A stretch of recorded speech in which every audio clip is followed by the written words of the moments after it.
Dementia Researcher with a blog and a rating. Doddy Weir, a towering figure both on and off the rugby field, was diagnosed with motor neurone disease in 2017. Known for his exceptional skills as a lock and his charismatic personality, Weir's diagnosis sent shockwaves through the rugby community. He was only 46 at the time of diagnosis, and Doddy is just one of several cases that have led some people to wonder if certain sports increase your risk of developing motor neurone disease. Motor neurone disease, also known as ALS, is a progressive and debilitating neurodegenerative disorder. Like many dementias, it affects nerve cells, in particular motor neurons, that control voluntary muscle movements such as walking, speaking, swallowing, and breathing. As the disease progresses, these motor neurons gradually degenerate and die, leading to a progressive loss of muscle function and weakness. This can have really dramatic effects.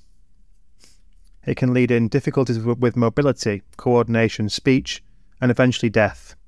The exact cause of motor neurone disease is not yet fully understood, and it can occur sporadically, i.e. without a known cause, or in some cases be inherited due to specific genetic mutations. Motor neurone disease is a relentless progressive disease with no known cure. Although various treatments and therapies can help manage symptoms and improve quality of life for individuals living with the condition. Understanding the potential link between sports participation and the development of motor neurone disease is a subject of ongoing scientific inquiry and public concern. Many individuals wonder whether engaging in sports, particularly those involving contact or repetitive head trauma, increases the risk of developing motor neurone disease. While various studies have explored this topic, the evidence remains inconclusive, and the complex nature of the disease necessitates a nuanced examination of the potential relationship between sports and this debilitating disorder.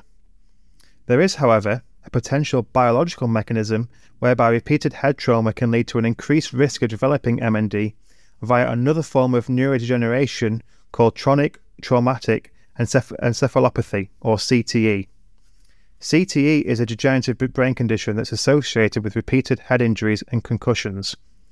It's commonly found in individuals who have participated in contact sports such as American football, boxing, ice hockey, and soccer, as well as military veterans exposed to blast injuries. CTE is characterized by the accumulation of tau in the brain. Over time, this protein buildup can lead to progressive damage to brain cells, resulting in various symptoms including memory loss, cognitive decline, mood disorders, impulsivity, aggression, and difficulties with motor function. The diagnosis of CTE can only be definitively confirmed through post-mortem examination of the brain tissue. It's important to know that CTE is still being actively studied, and our understanding of its causes, risk factors, and long-term effects are evolving. It has, however, been a disease of great infamy because of the effect it's had on the world of sports. Nowhere is this more evident than in the case of Formula World Wrestling superstar Chris Benoit. The story of Chris Benoit's CTE is a tragic and controversial one. In 2007, a shocking incident occurred when Chris Benoit, his wife, and young children were found dead in their home. All died at the hands of Chris. Following the incident, investigations were conducted, including an examination of Chris's brain. The examination revealed that he had an advanced stage of CTE. The extensive damage observed in his brain was believed to be a result of the repeated head traumas he'd suffered throughout his wrestling career. CTE is associated with repeated concussions and subconcussive hits to the head.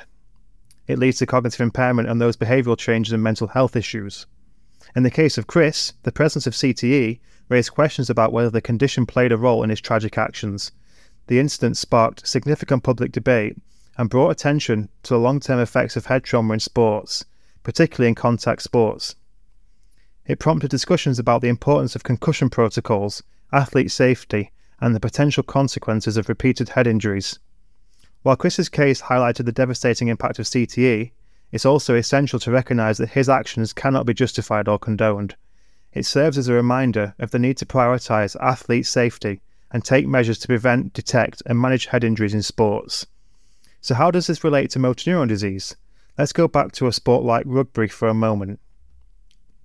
Concussions are a common occurrence in rugby, given its physical nature and high-impact collisions. Rugby involves intense physical contact, tackling and scrums, which can result in head injuries and concussions.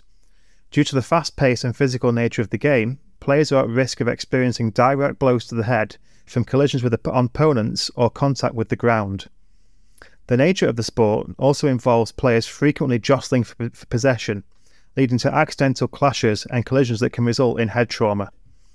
As a result, the prevalence of concussions in rugby is a concern, and efforts are continually being made to enhance player safety, raise awareness about concussion management, and implement protocols to identify and manage head injuries effectively. According to a recent study, former rugby players face a significantly higher risk of developing motor neurone disease. The study found that retired professional rugby players have a 15 times higher risk of motor neurone disease compared to the general population.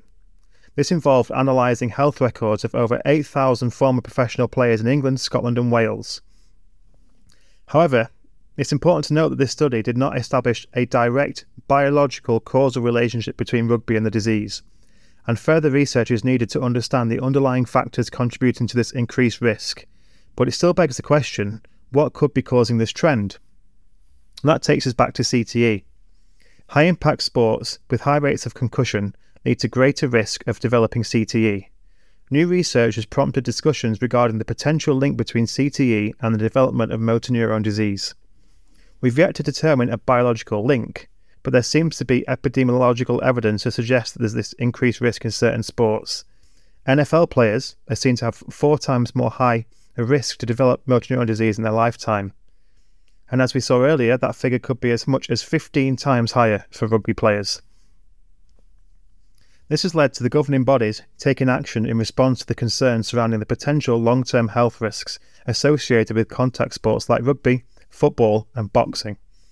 Recognising the need to prioritise athlete safety, efforts are being made to implement stricter safety protocols, enhance concussion management procedures and improve equipment design.